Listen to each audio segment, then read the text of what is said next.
For many war-torn countries, the arrival of the coronavirus has been slow. But now it's spreading in Gaza, Syria, Afghanistan, Iraq, and beyond. How can people in these fragile countries take preventative measures?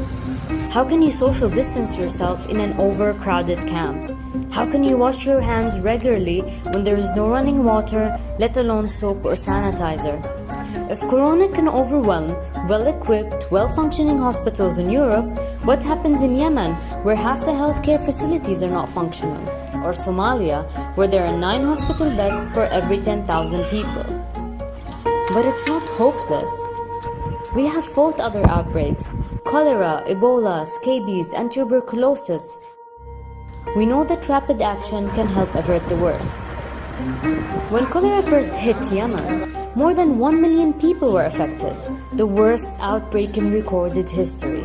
And cholera, unlike corona, can kill in a matter of hours through extreme dehydration.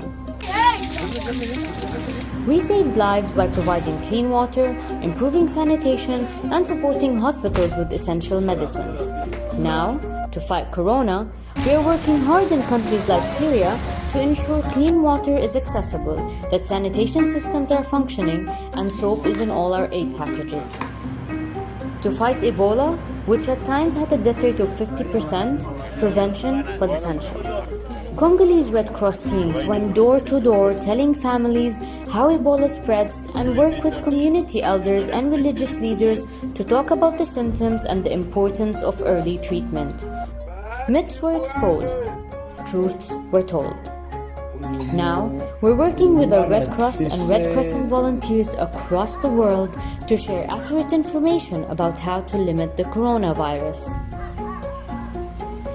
When doctors and nurses get sick, people stop trusting hospitals. During the Ebola crisis, many pregnant women risked home births. Maternal fertility surged. Today, to protect healthcare workers battling corona, we're providing face masks, aprons, and gloves. We also know that triaging patients is very important to limit viruses. In the Democratic Republic of Congo and Somalia, we're helping hospitals to separate confirmed corona patients from suspected cases and put in place isolation facilities.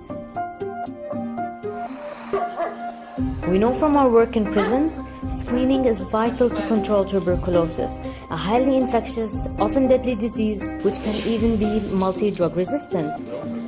We work with authorities to disinfect detention centers and medically screen new arrivals and identify and treat those infected with tuberculosis. And it is essential that hand-washing stations are available for all, guards and detainees.